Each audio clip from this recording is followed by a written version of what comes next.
My wife Jane and I had been trying to conceive for over 2 years. It was a difficult journey, full of disappointments, negative tests, and eventually fertility treatments that drained both our savings and our emotional reserves. We went through 3 rounds of IUI before moving on to IVF, which finally worked on our second attempt. When we finally got that positive test 3 months ago, we were over the moon. We wanted to keep it quiet until after the first trimester, but we were bursting with joy and decided to share the news with our immediate family at a small dinner party we hosted.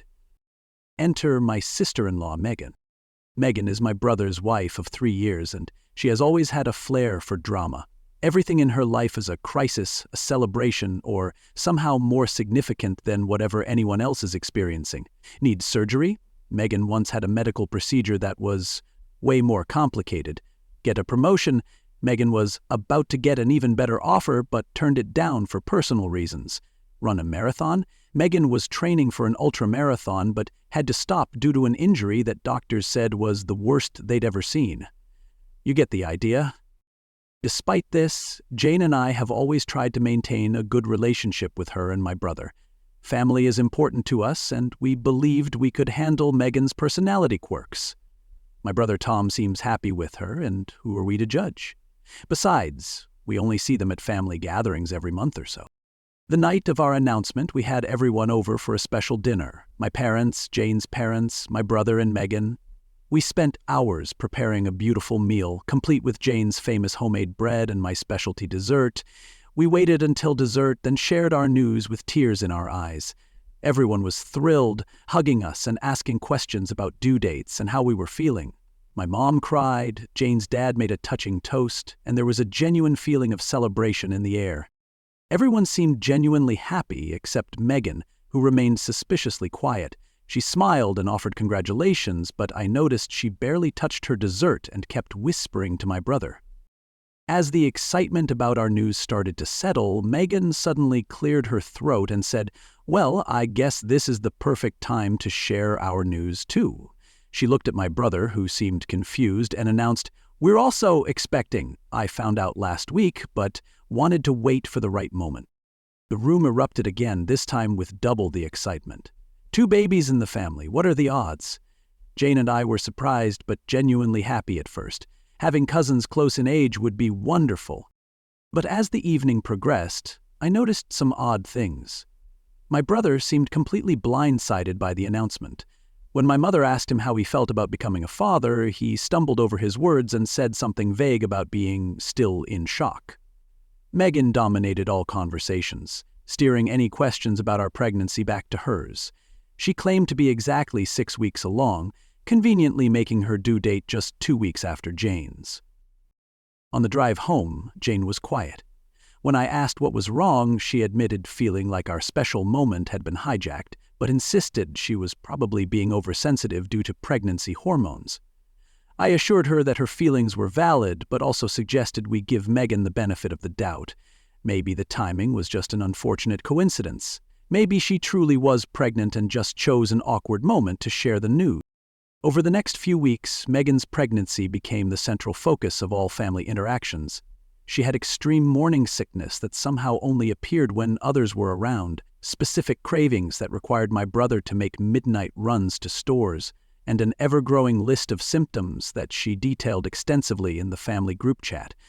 She posted daily bump photos on social media, despite being only 7 to 8 weeks along and showing no physical changes. She claimed to be having twins at one point, then walked it back, saying the doctor might have been mistaken. Meanwhile, Jane was actually experiencing severe morning sickness and fatigue but didn't want to compete in what was becoming an uncomfortable situation. She stopped sharing updates in the family chat after Megan responded to Jane's mention of nausea with a detailed account of how she had been hospitalized for dehydration due to her extreme morning sickness, which we later found out never happened. The first real red flag came when we had our 12-week scan. We shared the ultrasound photo in the family chat, and within an hour, Megan posted her own ultrasound image. My wife, who works as a radiology technician, immediately recognized it as a stock photo from Google. The measurements didn't match Megan's claimed gestational age.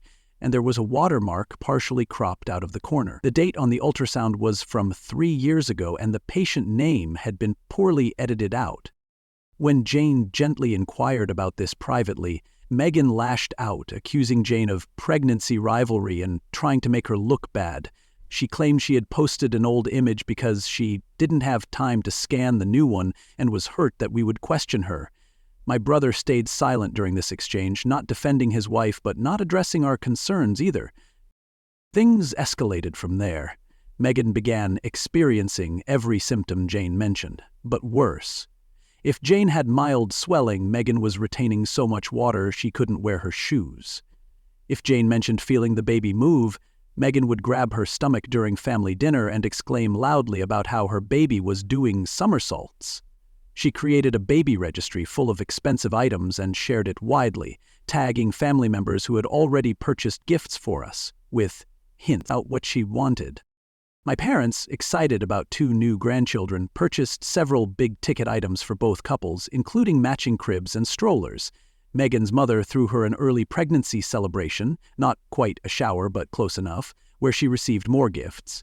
Jane and I attended out of obligation, watching as Megan opened present after present, all while rubbing her supposedly 10-week bump that looked suspiciously like a pillow under her dress. The breaking point came when Jane experienced a frightening episode of spotting at 16 weeks. We rushed to the hospital, terrified of losing our baby. Thankfully, everything was fine, but it was an incredibly stressful night. When we explained our absence from a family dinner the next day, Megan announced that she too had experienced bleeding but didn't make a big deal about it because she knew everything would be fine. She then proceeded to dominate the conversation with advice about staying positive during pregnancy complications, despite supposedly being weeks behind Jane in her pregnancy. That night, my brother called me, sounding stressed. Without directly saying it, he implied that he had concerns about Megan's pregnancy. He mentioned that she refused to let him attend any doctor's appointments and became defensive whenever he asked detailed questions. He seemed to be reaching out for confirmation of suspicions he already had but wasn't ready to voice. "I just find it weird that she won't let me hear the heartbeat on the home Doppler we bought," he said. "She says it stresses the baby out, but that doesn't sound right." I decided to do some digging. It wasn't difficult to find inconsistencies in Megan's story. The OB/GYN she claimed to be seeing, Dr. Sarah Reynolds at Women's Health Associates, didn't exist. The medical center where she supposedly had her appointments had no record of her. My brother checked when she used his insurance information. The ultrasound photos she'd shared came from different pregnancy websites, easily found with a simple Google search. The books on pregnancy complications she claimed her doctor had recommended were actually out of print for years. Armed with this information, I was torn about what to do. I discussed it with Jane, who was reluctant to create family drama but also felt deeply hurt by Megan's deception, especially after our struggle with fertility. "It feels like she's mocking everything we went through," Jane said one night, tears in her eyes. "Like our journey was just a game to her." Eventually, we decided that my brother deserved to know the truth, and the rest of the family shouldn't continue to be manipulated. Jane was particularly concerned about the gifts, which represented a significant financial investment from our parents who were not wealthy. At the next family dinner, held at my parents' home, Megan was in rare form. She wore a maternity top with a clearly padded stomach. She was supposedly 18 weeks but looked about 30. She dramatically rubbed her bump and talked about feeling the baby kick, something that would be unusual but not impossible at 18 weeks for a first pregnancy. She had brought a framed copy of her latest ultrasound, which my wife immediately recognized as another stock image, this time with the watermark completely intact in the corner. When she began describing her most recent doctor's appointment in elaborate detail, claiming that she and my brother had heard the heartbeat together, I saw my brother's face fall. He hadn't attended any appointments, and we all knew it. She was talking about monitoring her blood pressure daily due to preeclampsia concerns, despite being nowhere near the gestational age where that condition typically develops. I hadn't planned to confront her that night, but something in me snapped when she started giving Jane advice about managing stress during pregnancy. I calmly asked, "Megan, which doctor did you see at Central Medical? Because when I called to confirm your appointment for the genetic testing you mentioned, they had no record of you ever being a patient there." The room went silent. Megan's face drained of color, but she quickly recovered and accused me of invading her privacy. My brother, however, seized the opening and asked why she had used his insurance if she'd never actually seen a doctor. "And why is the patient name on this ultrasound Jennifer Wilson?" he added, examining the framed photo she'd brought. "And dated 3 years ago?" What followed was one of the most uncomfortable scenes of my life. Megan first doubled down, claiming administrative errors and mix-ups. Then she tried to deflect, accusing us of trying to steal her joy. Then, finally, as the evidence mounted and even my usually oblivious father started asking questions, she broke down in tears, claiming she'd had an early miscarriage but couldn't bear to tell anyone because Jane was getting all the attention with her pregnancy. She sobbed that she felt erased and unimportant in the family. When pressed for details about when this miscarriage supposedly happened, her story fell apart completely. My mother immediately went to comfort her, shooting me a look of utter disappointment. "How could you corner her like this?" she whispered harshly as she passed me. My father awkwardly suggested we all take a moment to calm down. Jane sat frozen, tears streaming down her face. My brother just looked shell-shocked, staring at his wife as if seeing her for the first time. We left soon after, and the fallout has been intense.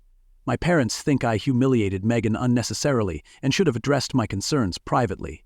They believe her miscarriage story despite the obvious inconsistencies. My brother is thankful for the truth but angry about how it came out.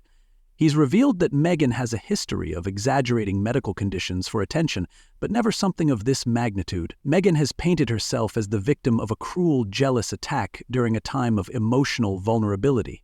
Even some extended family members who weren't present have taken sides, with most feeling that I was needlessly harsh to expose her lie so publicly. Only Jane's parents and a few close friends think I did the right thing. Jane herself is conflicted, grateful that the deception is over, but distressed by the family division it has caused during what should be a joyful pregnancy. She's worried about the stress affecting our baby and has been having trouble sleeping. So, Reddit. Am I the a-hole? Should I have kept my mouth shut and let Megan continue her charade? Was there a better way to handle the situation?